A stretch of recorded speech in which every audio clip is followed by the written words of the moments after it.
જે પ્રગટે નિજ ભાવ તે જયવંત રહો સદા એ જ મોક્ષ ઉપાય. આ શ્રી મોક્ષમાર્ગ પ્રકાશક ગ્રંથ છે. બીજા અધ્યાય પર આપણે ચર્ચા ચાલે છે. સંસાર વ્યવસ્થાનું સ્વરૂપ. અનાદિથી જીવ કર્મ સાથે રહે છે. કર્મના દ્રવ્ય કર્મના ઉદયમાં ભાવ કર્મ દ્વારા જોડાઈને સંસાર પરિભ્રમણ કરે છે. એ પ્રકરણની અંદર નવીન બંધના સ્વરૂપની ચર્ચા આપણે ટોપિક ચાલી રહ્યો છે. એમાં પણ વિશેષ અધિકાર ચાલે છે કે આત્મા પાસે યોગ અને કસાય બે પ્રકારના જે પરિબળ છે એના આધાર ઉપર આપણે પ્રકૃતિબંધ અને પ્રદેશબંધની ચર્ચા કરી. તો યોગના નિમિત્તથી આત્માના પ્રદેશો સાથે કર્મનું એક બંધાન રૂપ થવાની શક્તિ પેદા થાય છે. એ ચર્ચા આપણે પ્રથમ પેરેગ્રાફમાં લખ્યું છે. જો વિશેષમાં એમ જાણવું કે નામ કર્મના ઉદયથી શરીર વચન વા મન ઉપજે છે. તેની ચેષ્ટાના નિમિત્તથી આત્મા પ્રદેશનું ચંચલપણું થાય છે. કાલે અહીંયા સુધી ચર્ચા પાછી કરી. નામ કર્મના નિમિત્તથી જીવને સંયોગમાં શરીર આદિ મળે છે અને એના નિમિત્તથી અથવા તેની ચેષ્ટાના નિમિત્તથી એના દ્વારા જે આત્મા ચેષ્ટાઓ કરે છે, ચાલવાની, બેસવાની, ઉઠવાની, દોડવાની, નૃત્યની, એ બધી નિમિત્તથી આત્મ પ્રદેશોનું ચંચલપણ થાય છે. તે વડે આત્માને પૂતગલ વર્ગણાઓથી એક બંધારો હોવાની શક્તિ થાય છે. બે કન્સેપ્ટ, બે આવા પોઈન્ટ આવે ને કે આત્મા પ્રદેશોનું ચંચલપણું થાય છે. એને આપણે શું કહ્યું? દ્રવ્ય યોગ. અને ચંચલપણાના કારણે, આત્માના પ્રદેશોની ચંચલપણાના કારણે પૂતગલ કર્મોની સાથે એક બંધાન રૂપ, એટલે આકર્ષવાની, એની પાસે ખેંચવાની, એની પાસે ખેંચીને લાવવાની, એક સાથે રહેવાની એની પાસે શક્તિ પેદા થાય છે. આકર્ષણ કરવાની શક્તિ પેદા થાય છે. એને આપણે શું કહ્યું હતું? ભાવયોગ. આત્માના પ્રદેશોમાં આત્માને કર્મના પૂતગલ પરમાણુઓને ખેંચવાની શક્તિ પેદા કેમ થાય છે? એના પ્રદેશોના ચંચલપણાના કારણે. પ્રદેશોનું ચંચલપણું કેમ થાય છે? મન વચન કાયના માધ્યમથી ચેષ્ટા દ્વારા. મન વચન કાય ક્યાંથી મળે છે? નામ કર્મના નિમિત્તથી મળે છે. આટલો આપણો વિષય પહેલા પણ થયો હતો. તેને યોગ કહે છે. યોગ કહ્યું. યોગના બે ભેદ કહ્યા, દ્રવ્ય યોગ ને ભાવ યોગ. દ્રવ્ય યોગમાં શું લીધું? આત્માના પ્રદેશોનું ચંચલપણું.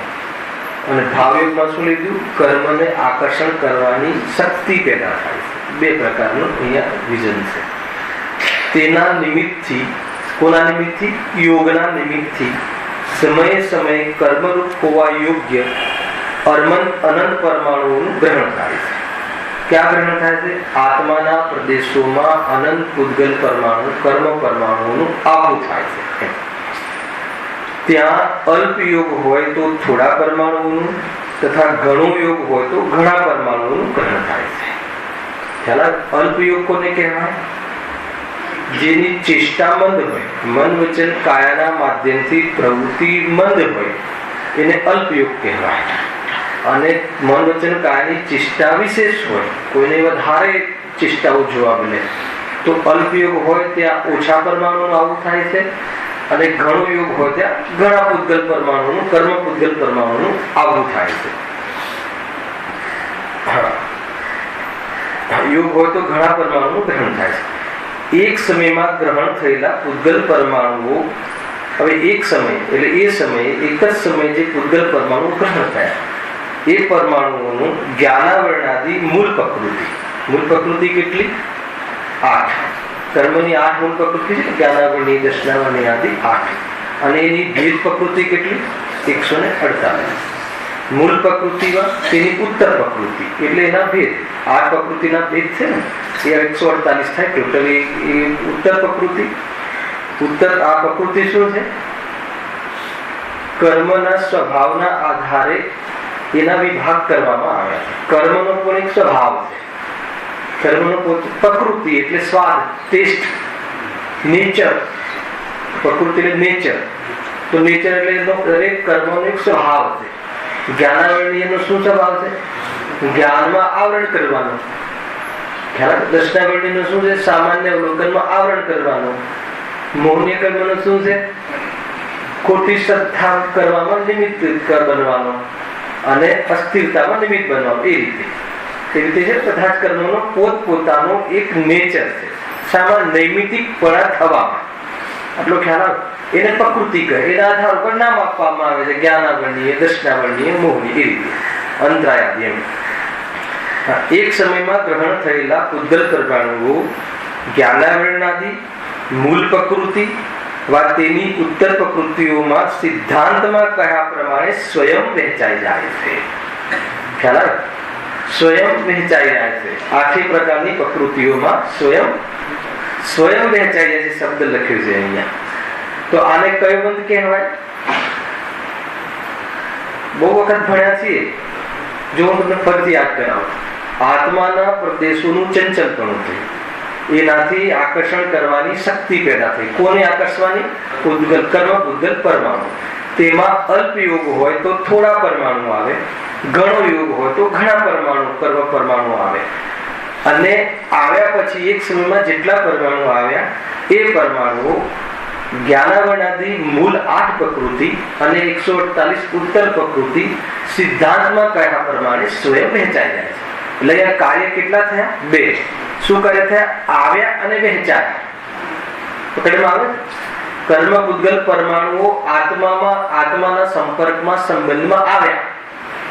આવીને પછી આત્મામાં જે બીજા કર્મો હતા પહેલાથી એ કર્મોમાં જોડાઈ ગયા પોતપોતાના સિદ્ધાંતમાં કહ્યા પ્રમાણે. એ શબ્દનો પ્રચ્છેદ કરીએ છીએ.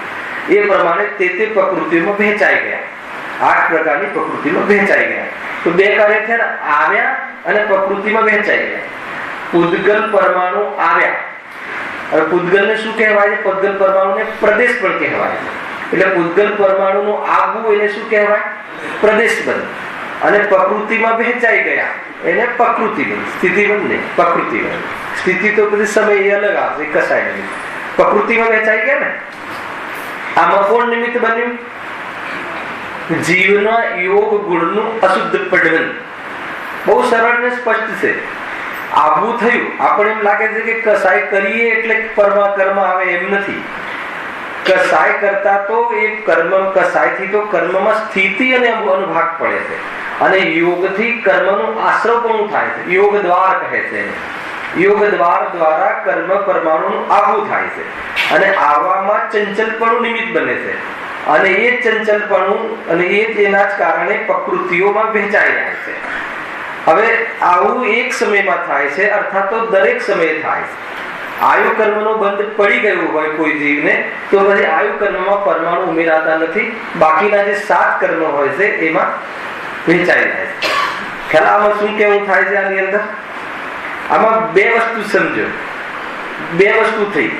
એક તો આવે છે અને વહેંચાઈ જાય છે. એમાં આપણે કોઈ દ્રષ્ટિકોણ જોવો હોય તો ઘણા પરમાણુ આવે કે ઓછા પરમાણુ આવે કર્મ પૂતગલના, એની સાથે જીવને સુખ દુઃખ નો સંબંધ નથી. એક બરાબર છે. અને જે એ પરમાણુઓ એક સમયમાં આવેલા પરમાણુઓ બધી જ પ્રકૃતિમાં વહેંચાઈ જાય છે. એનો અર્થ શું થઈ ગયો? એનો અર્થ એ થઈ ગયો કે ભલે વહેંચાઈ જવાનું કાર્ય તો યોગ, પણ બધી પ્રકૃતિમાં વહેંચાઈ જવાને યોગ્ય ભાવ જીવે કર્યો છે કે નહીં? અથવા બધી પ્રકૃતિમાં વહેંચાઈ જવાનું કાર્ય તો યોગ, પણ બધી પ્રકૃતિની યોગ્ય પરમાણુ આવા યોગ્ય જીવ ભાવ કર્યો છે કે નહીં? તમે જો કર્મની ઓરથી મારે બીજી વાત સમજાવી છે પંડિતજી. માનો કે હું અહીંયા ભાવ એક કરું છું અને અહીંયા આચાર્ય કલ્પ પંડિતજી કહે છે કે એ જે પરમાણુ આવે છે એ એક સાથે બધી પ્રકૃતિમાં વહેંચાઈ જાય છે. બધી પ્રકૃતિમાં વહેંચાઈ જાય છે એટલે એ પ્રકારના ભાવ થયા હોય. ભાવ ન થયા હોય અને કર્મ બંધાય એમ તો બને નહીં. સમજો, આવવું એ યોગ ગુણનું નિમિત્ત, વહેંચાઈ જવું એ પણ યોગ ગુણનું નિમિત્ત, યોગ ગુણનું કાર્ય છે. પરંતુ બધાને યોગ્ય જે પરમાણુ આવ્યા, જ્ઞાનાવરણીને યોગ્ય આવરણ, જ્ઞાનમાં આવરણ કરે એવા પરમાણુ, દર્શનમાં આવરણ કરે એવા, અસાતાના પરમાણુ, હે ને, ગોત્રના પરમાણુ, ભાવ કેટલા કરે એક સમયમાં? જી, એક જ કરે. સમજો મારે શું કહેવું છે? જ્યારે ક્રોધરૂપ પરિણમન હોય ત્યારે રાગરૂપ ભાવ હોય, સંભવ છે. જ્યારે આપણે દીકરા કે પત્ની પર ક્રોધ કર્યો હોય એ વખતે રાગ ને ક્રોધ બે સાથે થાય. સમજ? ક્રોધ પરિણામ એક જ, પણ એ વખતે બધી જ પ્રકૃતિનો બંધ થાય છે. મુખ્ય વૃત્તિ, મૂળ પ્રકૃતિ, ઉત્તર પ્રકૃતિમાં ભેદ પડશે. એ જ સમજાવું. સાંભળો, એ તો બેન છે હર સમય બસ એ કરનારો યોગ છે. આપણને એમ લાગે કે કેવી રીતે, પણ અહીંયા બતાવ્યું છે એક સમયમાં. અત્યારે માન લો કે ઘણી વાર આ તો અહીંયા કહેલું છે, હું અત્યારે સ્વાધ્યાય કરાઈ રહ્યો છું, સમજી લો, અત્યારે મારો ભાવ શુભ છે, તો બી ઘાતી કર્મ એ પાપરૂપ જ છે નિયમથી, એનો બંધ પડે છે. અને પેલામાં બાકીની પુણ્ય પ્રકૃતિનો બંધ પડે છે. ભલે પાપ પ્રકૃતિનો બંધ નથી પડતો, એ બી સ્થૂળ કથન છે, એ બી બતાવે છે. એક સમયમાં બંને બંધ થાય છે ગુરુદેવના માધ્યમથી, બુક લાવીને બતાવે છે, મોક્ષ માર્ગ કી કિરણેમાં. ખ્યાલ આવે કે નહીં? પણ એ આઠે પ્રકૃતિઓ થઈ ગઈ ને. વેદ પ્રકૃતિમાં તો અમુક બંધ થાય છે ને અમુક નથી બંધાતી. પણ માનો કે વેદનીય કર્મ, તો વેદનીયમાં સાતા વેદનીયનો બંધ પડે છે ને, ભલે અસાતાનો નથી પડતો, તો વેદનીય તો આવી ગયું ને. એટલે મૂળ પ્રકૃતિ તો એક પ્રકારથી બધી પડે છે ને, અને ભાવ એક જ. એનો અર્થ એ થઈ ગયો કે એ વર્તમાનમાં ઉપયોગરૂપ ભાવ એક હોય, પણ એ ભાવમાં પણ અનેક લક્ષણ છે, એ ભાવમાં પણ અનેક વાસના વાળા પરિણામ છે એ ભાવની સાથે સાથે. ખ્યાલ? માન લો કે હું શુભ ભાવ સમજાઈ રહ્યો છું. હવે હું સમજાઈ રહ્યો છું એવું તો હું બોલતો નથી, મારાથી તમને ખબર પડે છે એવું તો હું બોલતો નથી. પણ જો મને મિથ્યાત્વ ભાવ હોય તો એ વખતે મિથ્યાત્વ રૂપી ભાવ તો અંદરમાં બંધન તો ચાલુ છે ને. અરે એટલે લાંબે શું કામ જઈએ આપણે? અત્યારે સાંભળી શું રહ્યા છીએ કે હું આત્મા છું, તો હું આત્મા છું એ સંબંધી તમે જ્ઞાન કરી રહ્યા છો, અને હું આત્મા છું એવી જાતિનો તમને કસાની મનતા પણ છે, છતાં હું ફલાણા ભાઈ છું એ પ્રતીતિ છે કે નહીં? તો એ સાથે વખતે મિથ્યાત્વનો બંધ થાય છે કે નહીં? હવે મિથ્યા દ્રષ્ટિ ના હોય તો એને પણ મોહનીયનો, ચારિત્ર મોહનીયનો તો બંધ પડે જ છે ને. ચારિત્ર મોહનીયનો બંધ તો પડે જ છે કે નથી પડતો?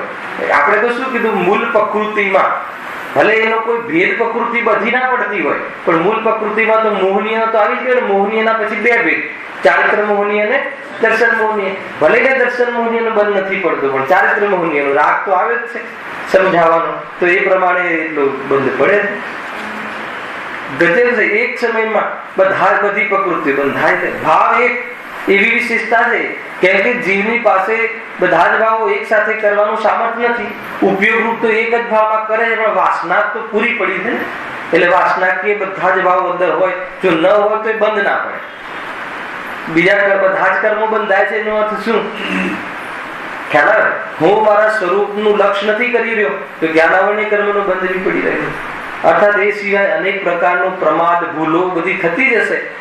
ભલે આપણા જ્ઞાનમાં ના આવે, પણ દોષ તો હોય તો એટલું ફલ આવે જ ને. ઘણા લોકો એમ કહે કે અજાણતા દોષ કરીએ તો ફલ મળે કે ના મળે? અજાણતા દોષ કરીએ તો એટલે આપણે પ્રતિક્રમણ શું કે જાણતા અજાણતા, એને મારા દ્વારા કઈ થઈ ગયું હોય તો ક્ષમ્ય. તો અજાણતાનો પણ દોષ લાગે છે. આપણે જાણતા ના હોઈએ કે સેલ ટેક્સ આટલા ટકા છે અને તમે 2% ભરેલો હોય 4% થઈ ગયા. હવે તમે ઓફિસરને કહો કે મને તો ખબર નથી, તો અપરાધ કહેવાય કે ના કહેવાય? ખ્યાલ આવ્યો કે નહીં? અપરાધ તો અપરાધ જ છે. ખબર નથી એ પહેલો અપરાધ છે. બિઝનેસ કરવો હોય તો ખબર પહેલા કરવી પડે. મોક્ષ જવું હોય, સુખી થવું હોય તો શું પાપ છે, શું પુણ્ય છે, શું આશ્રય છે, શું સંવર છે, શું નિદ્રા છે, એ જાણવાનો બી તમે હજુ મતલબ કે ભાવ નથી આવતો. ખ્યાલ આવે કે નહીં? એટલે એવું કોઈ છે નહીં કે ન જાણતા હોય અને અજાણતા દોષ. હવે કેટલું લાગે ને કેટલું ના લાગે એમાં નથી ઉતરવું, આપણો વિષય બીજો છે. ખ્યાલ આવે? અહીંયા શું કહે છે કે જો હા, શું વાત હતી? 8 કર્મોમાં વહેંચે, એટલે ભાવ એક છે અને 8 કર્મોમાં એનું વિભાજન થઈ જાય છે. એટલે ભલે ભાવ કોઈ બી હોય, એટલે ઉપયોગ રૂપ ભલે કોઈ બી હોય, પણ એ વખતે બધા પ્રકારના કર્મો અર્થાત એમાં એલિમેન્ટ્સ છે, એ પરિણામમાં બધા પ્રકારની કેમિસ્ટ્રી છે અંદર. ભલે આપણા પકડમાં ન આવે તો એ પ્રમાણે એને યોગ્ય પરિણામ હોય છે, એના આધાર ઉપર કર્મ પરમાણુ વેચાઈ જાય છે. અને એમાં સિદ્ધાંતમાં કયા પ્રમાણે એ આખું પરિણામ યોગનો સિદ્ધાંત છે કે આટલા પરમાણુ જ્ઞાનાવરણીમાં જશે, આટલામાં જશે, સૌથી વધારે પરમાણુ વેદનીય કર્મમાં જાય છે. બસ એ બધું ગણિત છે, કર્ણાનું યોગ છે. કર્ણાનું યોગ અહેતુવાદ છે. એમાં કેમ આમ એને એ પ્રશ્ન નથી, કેમ ગોળ ઘડ્યો છે, તર્ક નથી, હે ને? જે સ્વભાવમાં તર્ક ના હોય, વસ્તુ સ્વરૂપમાં તર્ક ના હોય, આપણે મોહ કરીએ ને કેમ મોહનીય કર્મ આવે, તો મોહ કરવામાં મોહનીય કર્મ આવે છે, એમાં કેમ નહીં, બસ આમ થાય છે. એમ કર્ણાનું યોગનો વિષય જ એવો છે. કર્ણાનું યોગમાં સ્વીકાર કરવાનો હોય છે, સર્વજ્ઞની જ્ઞાનમાં આવેલું છે. કેમ એક પાણીના ટીપામાં આટલા જીવ, આટલા કેમ નહીં, એટલા છે એમ જાણવાનું મહત્વ છે. ખ્યાલ આવે કે પૃથ્વી કેમ ચોરસ, કેમ ગોળ નહીં, ખ્યાલ આવે કે નહીં? કર્મ કેમ પૂદગલ ના, અરે પૂદગલ થી રચાય છે, એમાં કેમ લાગતું નથી. કર્ણાનું યોગમાં કેમ લાગતું નથી. દ્રવ્યાનું યોગમાં તર્ક સંભવ છે, હે ને? પણ એમાં બાકીમાં તર્ક સંભવ નથી. એમાં તો અહેતુવાદ છે, એમાં કોઈ હેતુ હોતો નથી. જીવ આટલી ડિગ્રીમાં આ કરે ત્યારે અહીંયા કર્મ આવે છે, નતા આવવા જોઈતા, એવું બધું ન થાય. આવે આ પ્રમાણે થાય, આમ થાય છે. તો એ રીતે કર્ણાની યોગમાં કોઈ એમાં અહેતુવાદ કહ્યું ને એટલા માટે કહ્યું. સર્વજ્ઞના જ્ઞાનમાં જે જણાવ્યું છે, યદ્યપિ એનાથી કોઈ આત્માનુભૂતિનો સંબંધ નથી. કર્મ આવે એ વખતે આત્મા કર્મ નથી, એ નક્કી કરવા માટે સ્વતંત્ર છે. પણ કર્મ ન આવવા જોઈએ ને આની વ્યવસ્થા કોઈ, કેમ કે આની વ્યવસ્થા કોઈ કરનાર નથી ને, આ તો સ્વયં સંચાલિત વ્યવસ્થા છે. અને એ વ્યવસ્થા જે પ્રમાણે છે એ પ્રમાણે છે. એટલા માટે કર્ણાની યોગના જેટલા બી પ્રમેય છે એટલા આપણે સ્વીકારવા જ રહે. એમાં કોઈ તર્ક બર્ક લાગુ પડતું નથી, અને એમાં કોઈ બુદ્ધિનું કામ નથી. બસ વસ્તુનું સ્વરૂપ છે, સર્વજ્ઞના જ્ઞાનમાં ઝલક્યું છે, એમની વાણીમાં આવ્યું છે અને અહીંયા બતાવ્યું છે. એ રીતે બે વસ્તુ થઈ ને, એક તો કર્મ પરમાણુ આવે ને પ્રકૃતિમાં વહેંચાવે. એમાં બે દ્રષ્ટિકોણ શું જોયા કે કર્મ પરમાણુ વધારે આવે તો જીવ વધારે દુઃખી થાય, ઓછા આવે તો ઓછા દુઃખી થાય, એવું નથી. સ્પંદન દ્વારા, આત્મ પ્રદેશોના કંપન દ્વારા જો ઓછું કંપન હોય તો ઓછા આવે, વધારે હોય તો વધારે આવે, એની સાથે કોઈ સંબંધ નથી. અને બીજું એક જ ભાવના કાલમાં 8 પ્રકૃતિમાં વહેંચાઈ જાય છે. એ રીતે હવે વિશેષ સ્વયં વહેંચાઈ જાય અને તે વહેંચણી અનુસાર તે પરમાણુઓ તે પ્રકૃતિ રૂપ પોતે જ પરિણમી જાય છે.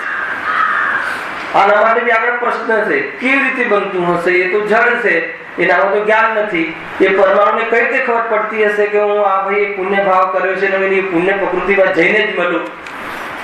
અને એવો એક પ્રશ્ન મૂક્યો છે. એ વખતે આપણે એની વિશેષ ચર્ચા કરીશું. આગળ વિશેષ એ છે કે યોગ 2 પ્રકારના છે, અને આગળ જે યોગ 2 પ્રકારના કહે એ અલગ ચર્ચા, દ્રવ્ય યોગ અને ભાવ યોગ. અહીંયા ભાવની અપેક્ષા, જીવના જે ભાવ થાય છે, શુભ અશુભ ભાવ, એની અપેક્ષા પણ યોગના 2 ભેદ છે.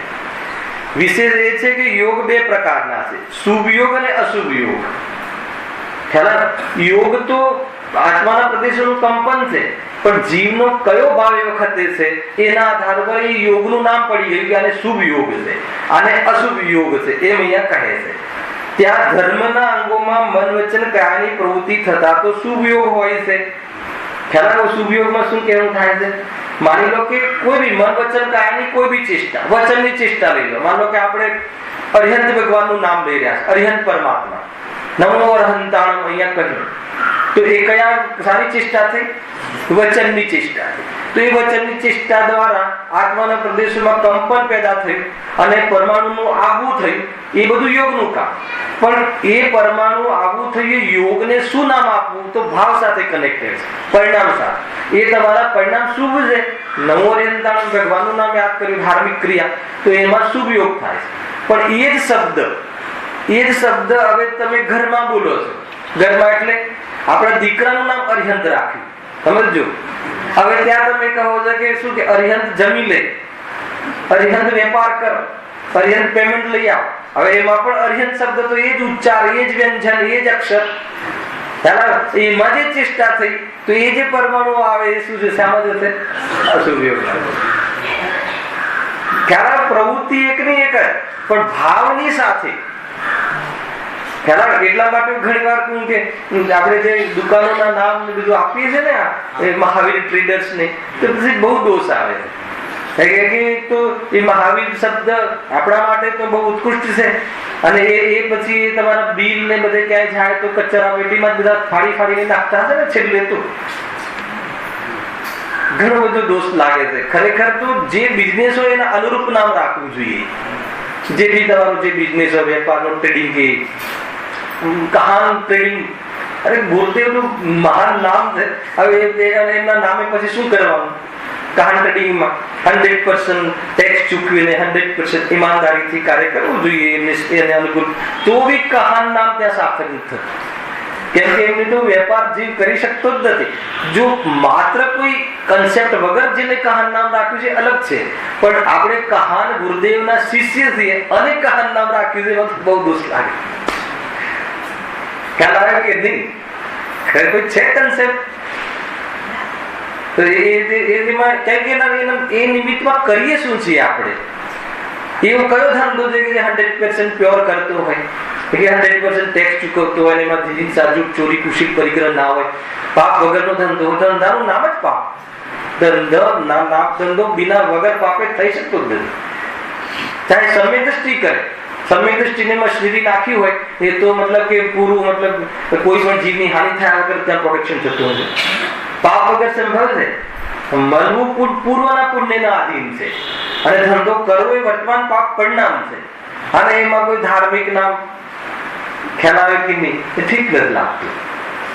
હવે કે અમે કરી દીધું છે, નામ શું કરવું? હવે ટેન્શન થઈ જશે, એને બદલવું કે ના બદલવું, સમજમાં આવે છે કે નહીં? તો સામાન્ય કથન છે કે ભાઈ ઠીક નથી. ત્યાં કયું, અચ્છા ત્યાં આપણે ત્યાં મહાવીર ટ્રેડર્સ નામ આપ્યું હોય, અને જયારે બી ફોન આવે Mahavir trading company, Mahavir trading company આપણે ફોનમાં કહીએ તો એ મહાવીર ટ્રેડિંગ કંપની જે મહાવીર નામના શબ્દની ચેષ્ટા થઈ, તો એનાથી જે પરમાણુ આવે એ પરમાણુઓ કયા યોગમાં જશે? અશુભ યોગમાં જશે.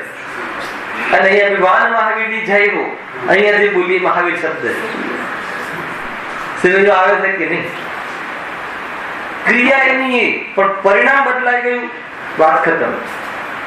ઘણી વાર કહું છું ને કે ભાઈ ઘરમાં ઝાડુ મારવું અને મંદિરમાં ઝાડુ મારવું, મંદિરમાં ઝાડુ મારવાનો ભાવ પુણ્ય ભાવ છે, અને ઘરમાં ઝાડુ મારવાનો ભાવ પાપ ભાવ છે. એટલે બી ત્યાં પણ સ્વયં જે જીવોની કરુણાના આધાર પર જમીન શોધીને મારવાનો ભાવ કસાય નહીં. જમીન શોધીને ઝાડુ મારીએ એ મંદ કસાય, છતાં ત્યાં ઘરની અંદર જ્યાં સફાઈ કરીએ છીએ ત્યાં તો 5 ઇન્દ્રિયના ભોગોની કહાની થવા વાળી છે, તે જ કથા થવાની છે. અને અહીંયા જે આપણે નિમિત્તપૂર્ણ બને છે ત્યાં તો ભવના ભાવની વાત થવાની છે. અંતર છે કે નહીં? હવે માનો કે આપણે શિખરજી બાજુ જઈ રહ્યા છે, શિખરજી જઈ રહ્યા છે, બરાબર? સોનગઢ જઈ રહ્યા છે, આપણે સોનગઢ જઈ રહ્યા છે. હવે સોનગઢ જઈ રહ્યા છીએ તો ત્યાં કોઈ ધાર્મિક પ્રસંગમાં જઈ રહ્યા છીએ, તો એ ચેષ્ટા છે ને શરીરની ગમન થયું, આત્માનું ને શરીરનું ગમન થયું, શરીરના માધ્યમથી એ રીતની ચેષ્ટા થઈ. હવે ચેષ્ટા થઈ તો ત્યાં આત્માના પ્રદેશોમાં કર્મના પરમાણુનું આગવું થયું, તો કયો યોગ કહેવાશે? શુભ યોગ.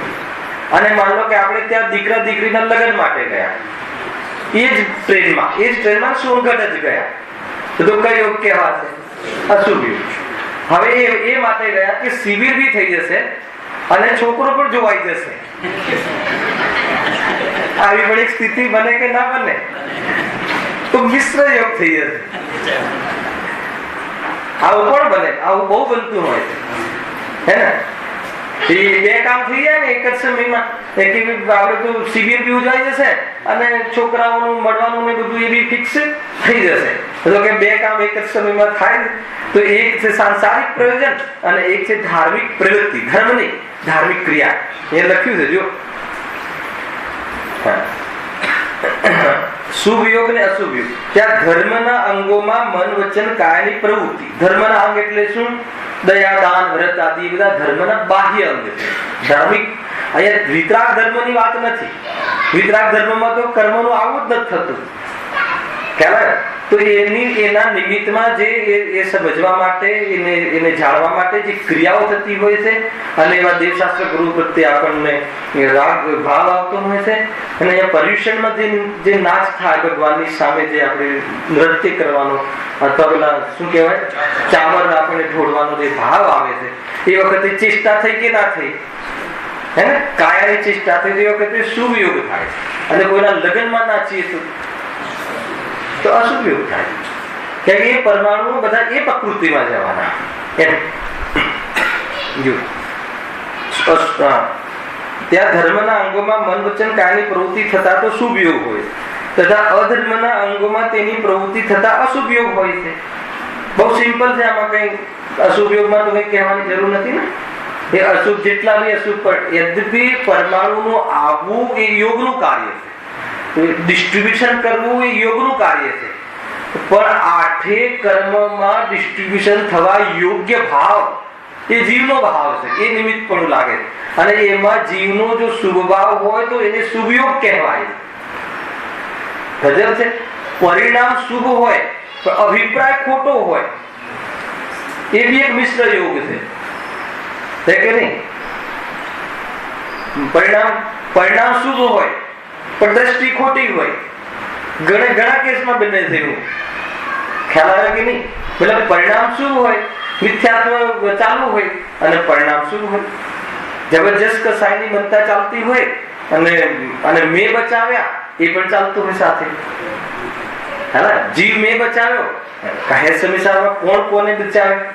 એટલે પેલા મિથ્યાત્વની મહોર મારે અને પછી થોડી કસાયની મનતા હોય તો પુણ્ય પ્રકૃતિ બંધ થાય.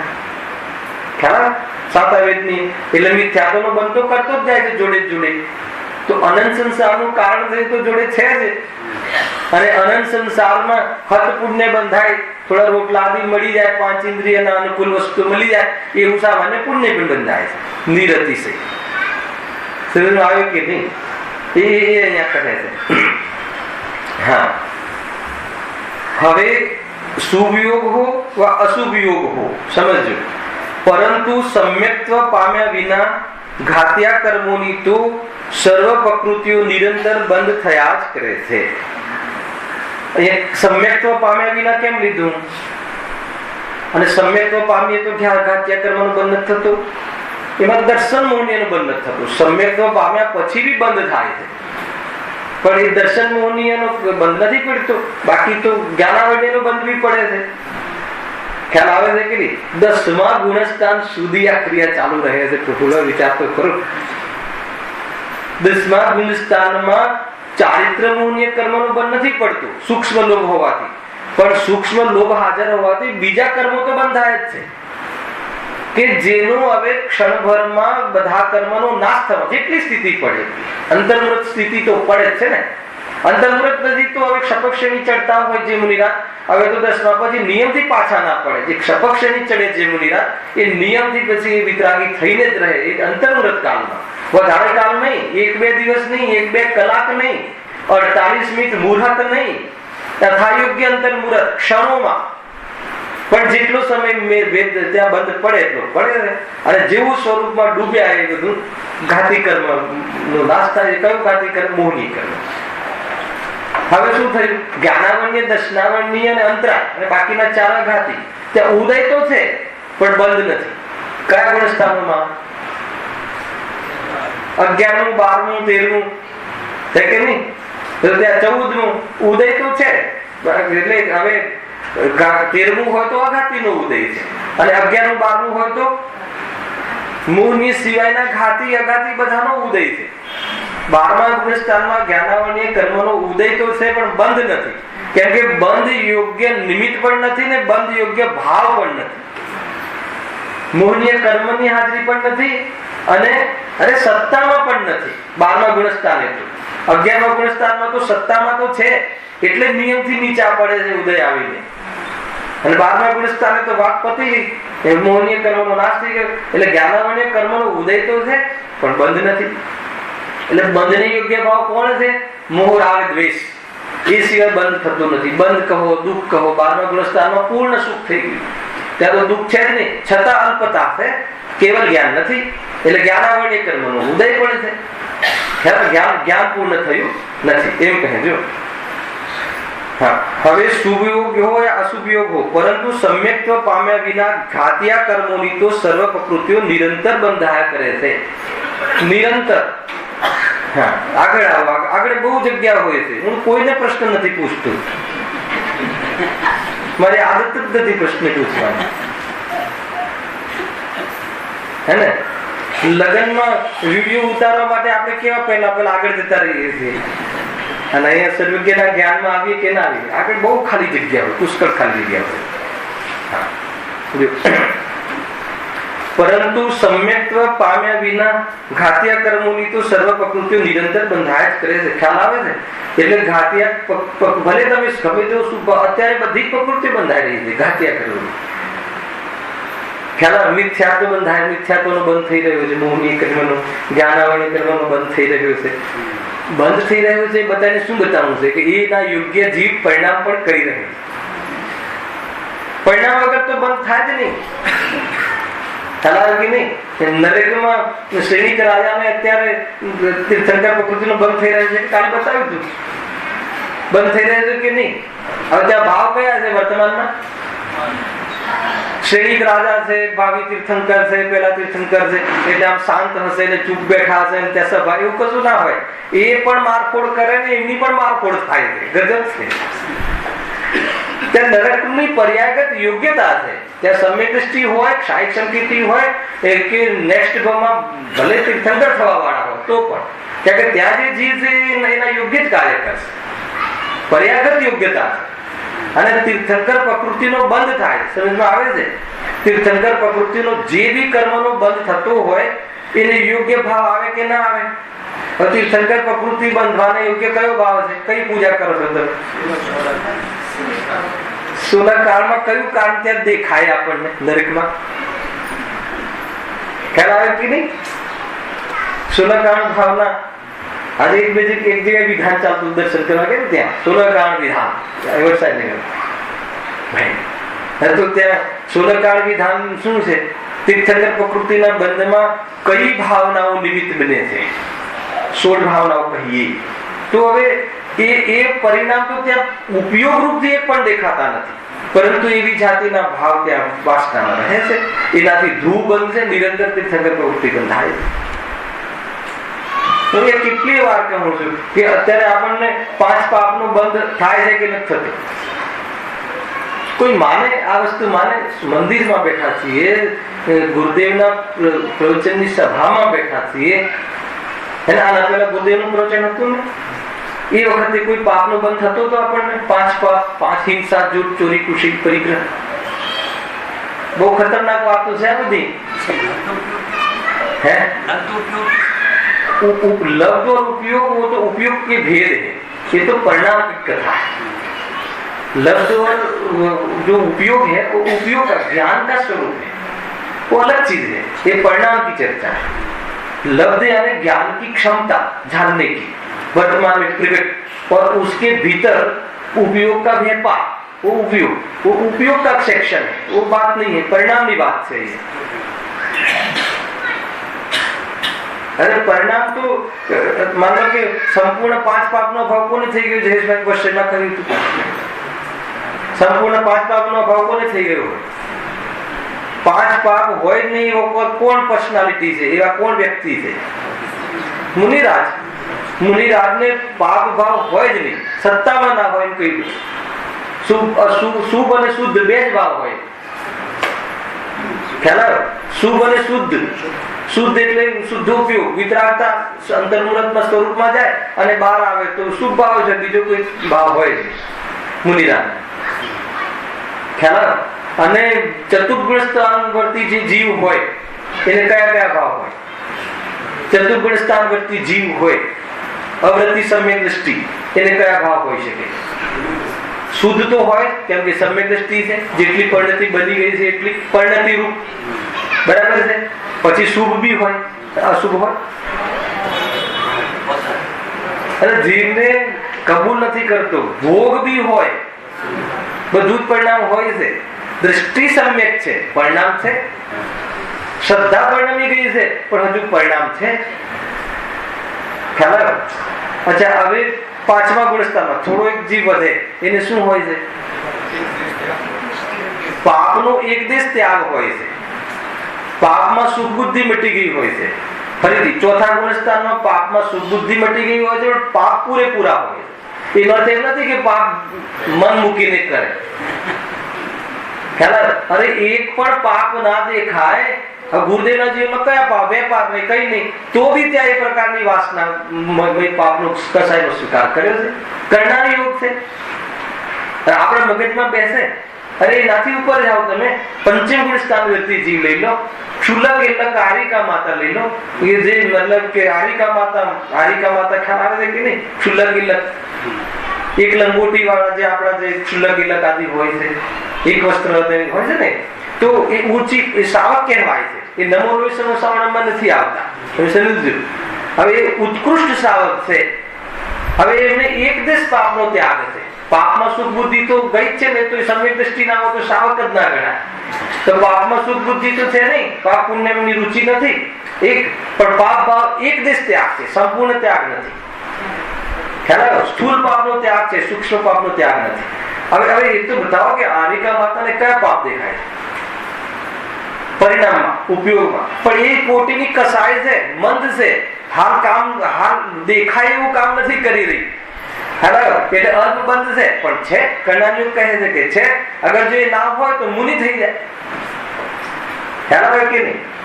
ગજબ છે આ તો. કર્ણાને પ્રશ્ન પૂછ્યો તમે, છે. હવે શ્રેણીમાં મુનિરાજ ચડે છે, શુદ્ધોપયોગમાં છે, હજુ કસાય ને બંધ બંને છે. હવે એમને પકડમાં ના આવે એવી છે, સર્વજ્ઞના જ્ઞાનમાં આવે એવા ભાવ છે, પણ છે. અગર ના હોય તો શું થઈ જાય? કેવલી થઈ જાય. ખ્યાલ આવ્યો કે નહીં? એટલે જ્યાં જેટલું છે એટલું છે ને. આ તો બધી જ્ઞાનીઓની વાત કરી, પણ જે અજ્ઞાની છે એને પાપ છે કે નહીં? અરે એને તો પાપમાં સુખ બુદ્ધિ પણ છે અને પાપ પણ છે. બની શકે કે સમ્યક દ્રષ્ટિ કરતા મંદ હોય. ખ્યાલ આવે શું કહું છું? જે મોટા મોટા મહારાજા ચક્રવર્તી આદિ હોય છે ને, તો એમના પાપ તો કેવા દેખાય છે? મોટી મોટી સેનાઓ લઈને લડવા જાય, અને એક સામાન્ય ગ્રસ્ત જીવ હોય એના જીવનમાં એવા પાપ ન દેખાતા, પણ પેલું સમ્યક દ્રષ્ટિ હોય અને આ મિથ્યા દ્રષ્ટિ હોય. ગજબની વસ્તુ છે ભાઈ. આ તો કર્ણાનુયોગની ચર્ચા છે. એટલે કર્ણાનુયોગ સમજો તો બેલેન્સ્ડ આવી જાય તમારા જ્ઞાનમાં. કયા પરિણામથી જીવને જોવું, કઈ બાજુથી જોવું. અરે એ બાજુ કઈ જોવા જેવી જ નથી. કઈ સિચ્યુએશનમાં શું હોઈ શકે ને શું ના હોઈ શકે એમ સમજીને કોઈ બી પરિણામ સામે જોવા જેવું નથી. બહારના ઉદય પરિણામ સામે જોવા જેવું નથી. કેમ કે એ બધા જેને મટાડવાના છે એને શું યાદ કરે, એને શું જોવે? આપણામાં કે પરમાં? જે જતા રહેવાના છે, જેને મટાડવાનો પુરુષાર્થ કરવાનો છે, જે રહેવાના નથી, એના વિશે બહુ શું ચર્ચા કરે, શું એની વિચાર કરે? મટશે કે નહીં મટે? રાગ નહીં મટે? આપણે ક્યારે નહીં મટે? રાજેશભાઈ નહીં મટે? એટલી હીન ભાવના નહીં સાંભળવાનું, આપણે જ મટશે. અહીંયા તો અધ્યાત્મ ગ્રંથ હોય તો આપણે મટશે એમ નહીં, આપણે છે જ નહીં. શરૂઆત ત્યાંથી કરશે. હવે આપણે છે જ નહીં અને આપણે મટશે. આપણે છે જ નહીં સ્વભાવની હોતી કથન છે ભાઈ, કે સ્વભાવમાં આપણે પણ છે જ નહીં ભગવાનની જેમ. ભગવાનને પર્યાયમાં નથી. પ્રભુ હે સિદ્ધ પ્રભુ, આપણે તમારે પર્યાયમાં નથી, પણ મારે સ્વભાવમાં નથી. ખ્યાલ આવ્યો કે નહીં? અને મારે સ્વભાવમાં એ છે નહીં, એટલે મારે સિદ્ધની અવસ્થા મારા ક્રમમાં છે. કઈ મોટી વાત છે. ખ્યાલ આવે છે કન્સેપ્ટ? અને પર્યાયમાં છે એ મળશે જ ને. જ્યાં હું મારા સ્વરૂપને ઊભું કરીશ તો આ બધી જે કસાય છે કાપશે, ધ્રુજશે. કેમ કે ખ્યાલ આવી જશે કે આ ભાઈ મને કઈ મળતું જ નથી. ખાવાનો ભાવ આવે પણ આને ખાવાના ભાવમાં સુખ લાગતું જ નથી, એટલે અહીંયા કઈ લિફ્ટ મળતી નથી, ઓટોમેટિક જતું રહે છે. સમજ આવે ને? સાદી ભાષામાં કહું, અધ્યાત્મ ઘેરું અધ્યાત્મ છે.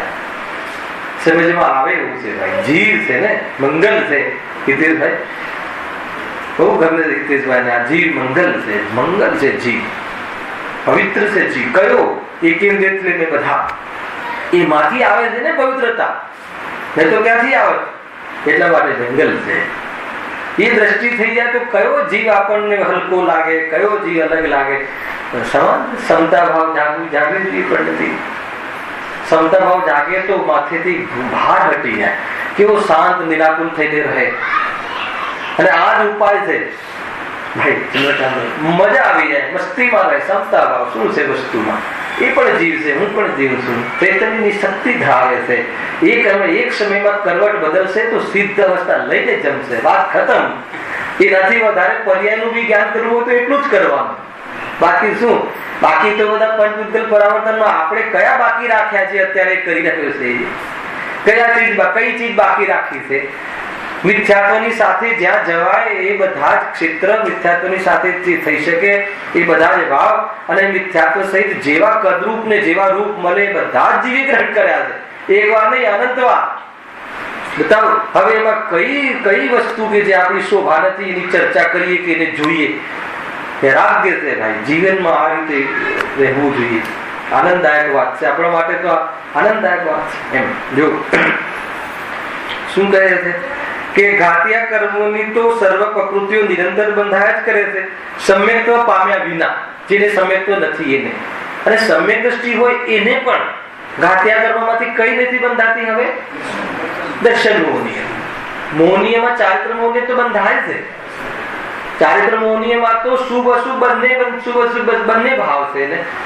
ખરા દયાદાન વ્રતાદિના ભાવ, પૂજાના ભાવ બી આવે છે, એવા બી વિકલ્પ આવે છે, અને ખાવા પીવાના ભોગવાના બી વિકલ્પ આવે છે. વિકલ્પ તો બંને આવે છે. તો મોહનીય કર્મમાં સ્થિરતામાં તો બધા બંધાય છે.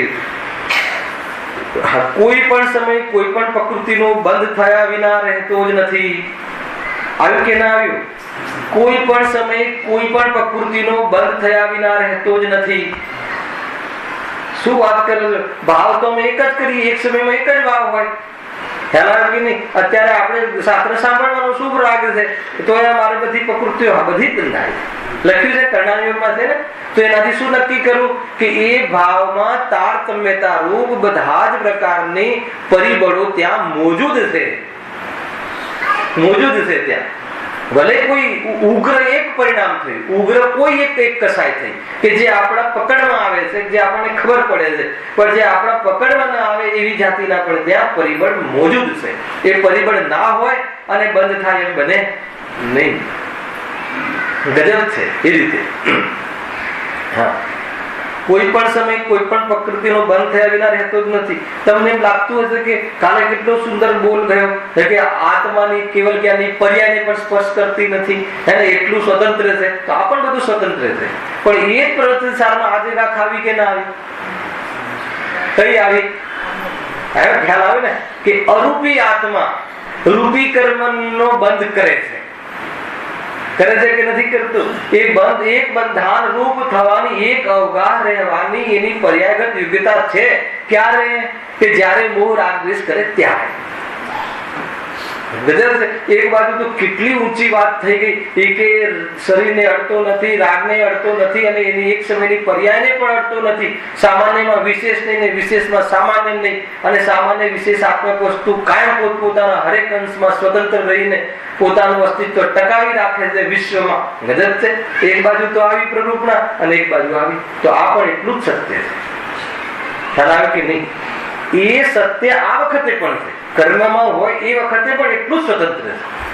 કોઈ બહુ મોટી વાત નથી. રાગ સ્વતંત્ર રીતે થાય એ રીતે.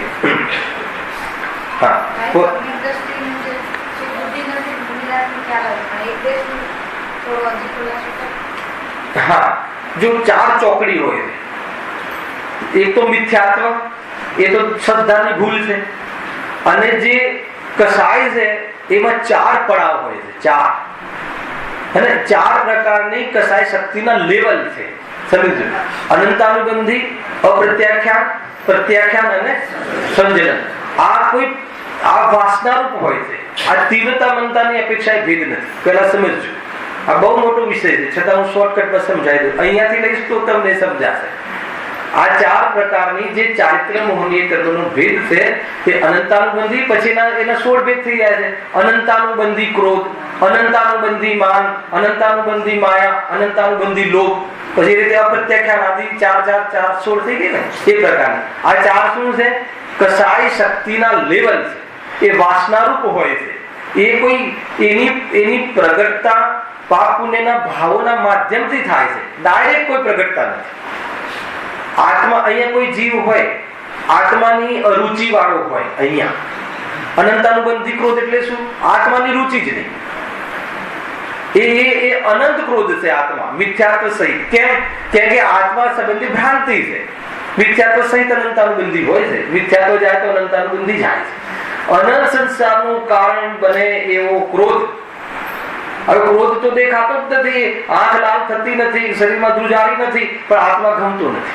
એ અનંત ક્રોધ. કોઈ પણ પતિ પોતાની પત્નીની સામે ન જોવે એને શું કહેવાય? અણગમો, ક્રોધ, દ્વેષ. તો એ રીતે આપણે આપણા આત્માની સામે જોવાનો ભાવ જ ન આવે એ શું છે? ક્રોધ. એ વાસનામય હોય છે, દેખાય નહીં. તો એ રીતે 4 સ્ટેજ છે. તો એ મિથ્યાત્વ જેવી ભ્રાંતિ તૂટે એટલે આત્માની રુચિ થાય એટલે અનંત સંસારનું કારણ હોય એવો ક્રોધ જતો રહે છે. ક્રોધમાન માયાનો જતું રહે છે. પહેલો પડાવ તો મિથ્યાત્વની સાથે જતું રહે. હવે જે બીજો પડાવ છે અપ્રત્યાખ્યાન આવરણીય. અપ્રત્યાખ્યાન એટલે કિંચિત પણ ત્યાગ કરવાનો ભાવ ન આવે. અપ્રત્યાખ્યાનાવરણીય કસાય કર્મનો ઉદય હોય છે સમ્યક દ્રષ્ટિને, એટલે એને ત્યાગ કરવાનો ભાવ નથી આવતો. છતાં રાત્રિ ભોજનનો ત્યાગ હોય છે, સમજો, પણ એ વ્રતરૂપ નથી હોતું, અભ્યાસરૂપ હોય છે. એને વ્રતરૂપ નથી, એની કસાયમાં એ તાકાત નથી કે જેને ત્યાગ કરે. પણ જેવું સ્વરૂપનું અવલંબન વધે છે ત્યારે એ પ્રકારનો પણ ત્યાગ કરી દે છે. એ કસાયનો ત્યાગ. હવે કસાયનો ત્યાગ થયો, હવે નિયમરૂપ થઈ ગયું. તો હવે એ થઈ ગયો શ્રાવક. સમજો, કઈ ચોકડી ગઈ? 2 પડાવ ગયા. અનંતાનુબંધી ગઈ અને અપ્રત્યાખ્યાન. હવે પ્રત્યાખ્યાનનો ઉદય છે એટલે સંપૂર્ણ કસાયનો ત્યાગ કરી શકે એવી જાતિની ક્ષમતા નથી. એટલે પાપોનો એકદેશ ત્યાગ છે. એટલે જે માનો કે સંકલ્પી હિંસા નથી, એને પણ આરંભી હિંસા છે.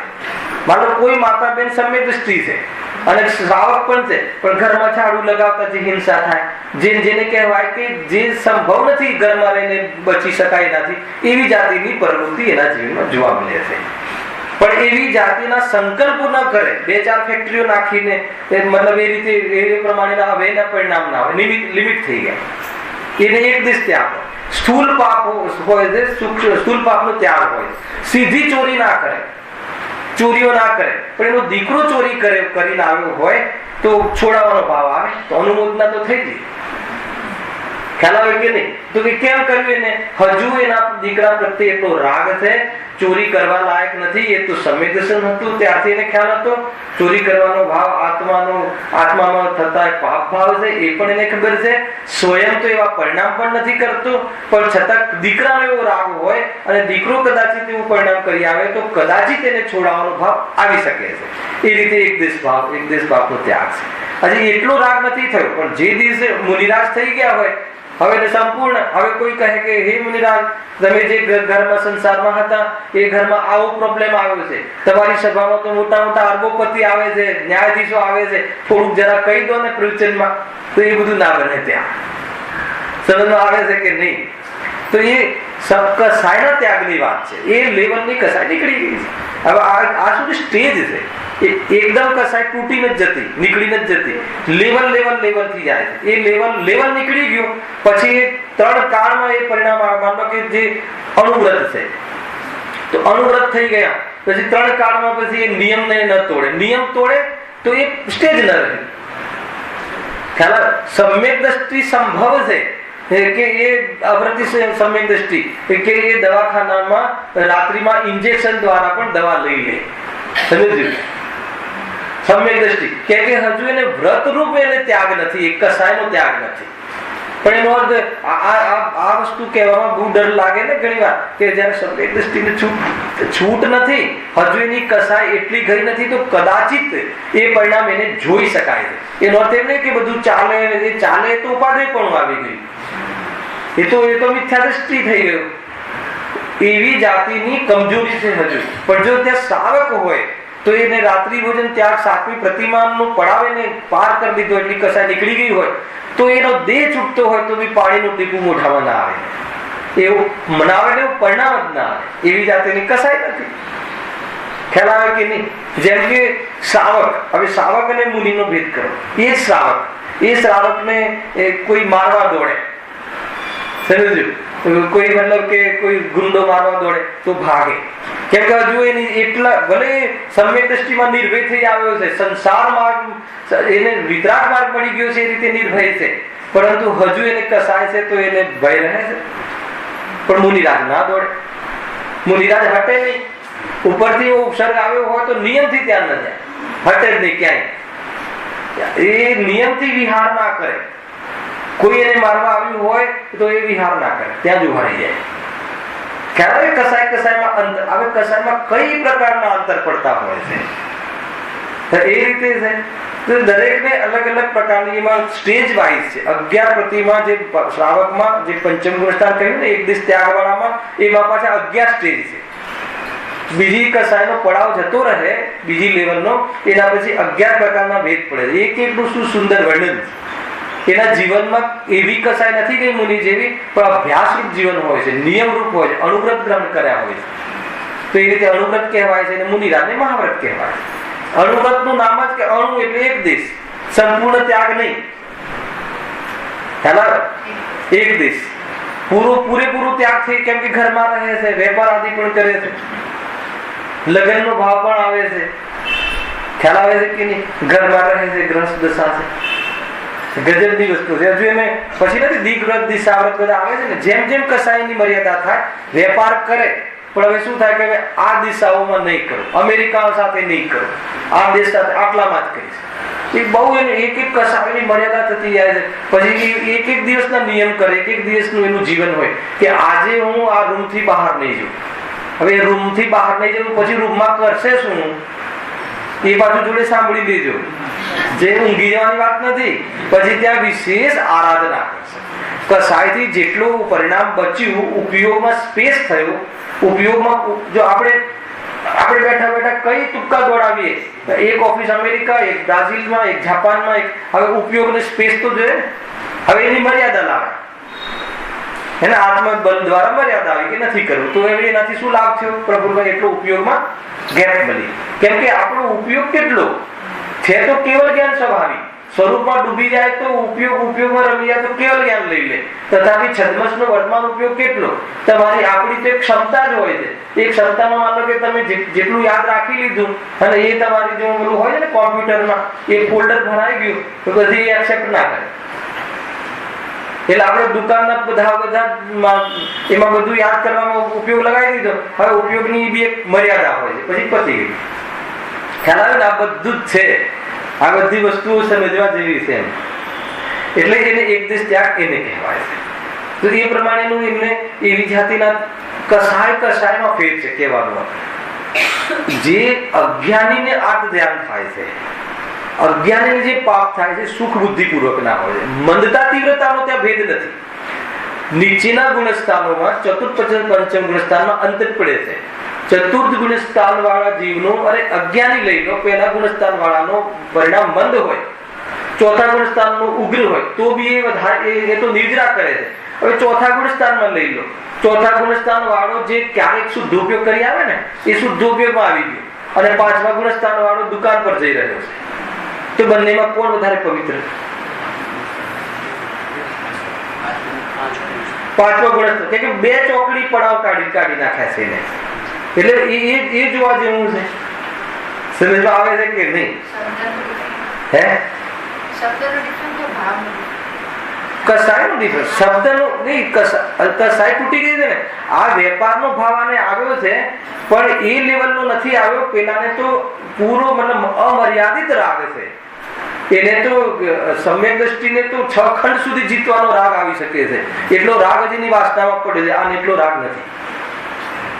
ભલે વર્તમાન પ્રવૃત્તિ પેલો શુદ્ધ આત્મામાં અંદરમાં રમી રહ્યો છે, પણ હજુ એ ટાઈપનો શુદ્ધ ઉપયોગ નથી. આને જેટલી પરિણતિ બની ગઈ છે ખ્યાલ આવે કે નહીં? માનો કે અશોકભાઈ તમે 1 કરોડ તમે કમાઈ રહ્યા છો, હે ને, અને મારે 1 કરોડ નુકસાન થઈ રહ્યું છે, પણ બીજી વાત ખબર છે કે મારી પાસે 100 કરોડની એફડી છે. અચ્છા, હવે દુનિયાને શું દેખાશે કે આને નુકસાન છે અને લાભ છે, પણ પેલી 100 કરોડની એફડી છે એ કોઈને ખબર નથી. ખ્યાલ આવે કે નહીં? એટલું જે આગળ વધી ગયેલું છે એ તો એના બાપનું છે ને, અંદરમાં સ્વરૂપ પોતાનું જે સ્વરૂપમાં રમી રહ્યું છે તે લેવલ છે, લેવલ. તો એ 4 ચોકડીનું લેવલ છે. અનંતાનુબંધી ને બધી ખ્યાલ નહીં હોય તો કોઈ ખબર નહીં પડે. હું અહીંયા 10 વાર કહીશ કે વિદ્યાર્થીઓને 3 ચોકડી કસાયના અભાવપૂર્વક એને વ્યક્ત વિતરાગતા, પણ ચોકડી શું ને કઈ ચોકડી, હે ને, સોનીવાડીની ચોકડી કે બલાટની ચોકડી ખબર નહીં. યદ્યપિ મેં અહીંયા લઈ લીધેલું છે એ તમને કહી દઉં. મને ખ્યાલ હતો કે આગળ શું શું વાત આવી શકે છે, એટલે 4 ચોકડીની ચર્ચા મેં અહીંયા સમગ્ર રૂપથી કરેલી છે કે આ રીતે લેવલ હોય છે. કસાયોમાં ચારિત્ર ગુણમાં કસાયના ભેદ પડે છે, એટલે એના ઇન્સ્ટોલમેન્ટમાં ચૂકવાય છે. અને શ્રદ્ધા તો એક ઝટકે ટુકડા થઈ જાય. શ્રદ્ધામાં ભેદ નથી પડતા. જ્યારે આત્મદર્શન થાય, જ્યારે સમ્યક પ્રાપ્ત થાય, એ વખતે બધા જ ગુણોની આંશિક શુદ્ધિ પ્રગટ થઈ જાય છે. અનુજીવી ગુણ એમાં સૌપ્રથમ સમ્યક દર્શનની તો શુદ્ધતાની સાથે પૂર્ણતા થઈ જાય છે. શુદ્ધ શ્રદ્ધામાં કોઈ બે ભેદ નથી પડતા. એમાં બી સૂક્ષ્મ છે શ્રદ્ધા, પણ મિશ્ર શ્રદ્ધા ને બધું ત્રીજું ગુણસ્થાન, બીજું ગુણસ્થાન, એટલે હાલ આપણે ત્યાં નથી જવું, આટલું પર્યાપ્ત છે. શ્રદ્ધામાં તો એક ઝટકે દેહ આત્મા નથી, નહીં ક્યારેક દેહ છે ને ક્યારેક નથી, એવી શ્રદ્ધા હોય. નથી તો નથી, દેહ રહે, દેહનું લક્ષ બી રહે, પણ દેહ અને આત્મા ભિન્ન છે. શ્રદ્ધા પૂરી. હવે પરિણામોમાં અંતર પડે છે. હવે જ્ઞાનમાં પૂર્ણતામાં અંતર પડે છે. જ્ઞાન 13મા ગણસ્થાને પૂરું થાય છે, ચારિત્ર ભાવ અપેક્ષા એ 12મા અને સંપૂર્ણ તો 14મા. અસ્થિરતા, સંપૂર્ણ અસ્થિરતા ક્યારે જાય? 14મા અંત સમયમાં ક્ષેત્રથી ક્ષેત્રાંતર વાળી અસ્થિરતા, એ પણ અસ્થિરતા છે. એક જગ્યાએ સ્થિર રહેવું એ આત્માનો સ્વભાવ છે. ક્યારે પછી ક્ષેત્રથી ક્ષેત્રાંતર ન કરવું એ સિદ્ધ સ્વભાવ. સિદ્ધ થયા પછી ક્ષેત્રથી ક્ષેત્રાંતર આવાગમન પણ નથી થતું. હજુ આમને આવવું નહીં થાય, પણ જવાનું બાકી છે. કોને? અજન ભગવાન. હજુ એક પડાવ બાકી છે ત્યાં જવાનો. કસાય નથી, મોહ નથી. બહુ બધું છે આની અંદર સમજવા જેવું છે ભાઈ. દરેક વિતરાગતા એ રીતે સ્ટેજ વધે છે. અને જ્ઞાનની પૂર્ણતા ક્યારે થાય છે? જ્ઞાનમાં વધઘટનો નિયમ નથી, પૂર્ણતાનો નિયમ છે. પૂર્ણતા તો નિયમથી 13મા ગુણસ્થાન થશે, ભલે 12મી વિતરાગતા થઈ જાય, પણ વધઘટનો કોઈ નિયમ નથી. 4થા ગુણસ્થાન વાળો દ્વાદશાંગનો પાઠી હોય, 6થા 7મા ગુણસ્થાન વાળા કુનકુન મુનિ રાતે એક અંગનું જ્ઞાન ના હોય. ખ્યાલ આવે છે કે નહીં? એટલે ખરેખર જ્ઞાનના વિકાસ સાથે સુખને સંબંધ નથી. યથાર્થ જ્ઞાનને સુખ સાથે સંબંધ છે. યથાર્થ જ્ઞાનને જે વસ્તુ જેવી છે એવી જાણે, સ્વને સ્વપૂરક, કોને પરપૂરક, એ તો યથાર્થ જ્ઞાન થઈ ગયું. પણ થોડું કોઈ વધારે શાસ્ત્ર જાણે, થોડા ઓછા જાણે, તો એની સાથે આનંદ ને સંબંધ નથી. ખ્યાલ આવે છે કે નહીં? ઘણી બધી વાતો છે, બધા સ્ટેજ છે. એ સ્ટેજ મોક્ષ માર્ગમાં આપણે સમજવાનું જરૂરી છે. વાત અહીંયા આપણે કર્મની ઓરથી ચાલે છે કે જે આપણા કર્મો જે એક સમયમાં બધા જ કર્મો અજ્ઞાનીને એક સાથે નિરંતર બંધાઈ રહ્યા છે, એવો એક ભાવ હોય છે. તો એના કારણે ઘાતી કર્મ, અને એમાં અત્યારે કયો બંધ ચાલી રહ્યો છે? યોગ. શુભ યોગના આધાર પર પ્રદેશ બંધ, પ્રકૃતિ બંધ. તો એ વખતે 4 ઘાતી રૂપ, પાપ રૂપ અને અઘાતી રૂપ. અઘાતીમાં જેવો ભાવ હોય એ રૂપ. બધા જ કર્મો અહીંયા નિરંતર અજ્ઞાનીને નિરંતર એક સાથે એક સમયમાં બંધાઈ રહ્યા છે. એની ચર્ચા આપણે નેક્સ્ટ ટાઈમ કરીશું. Swami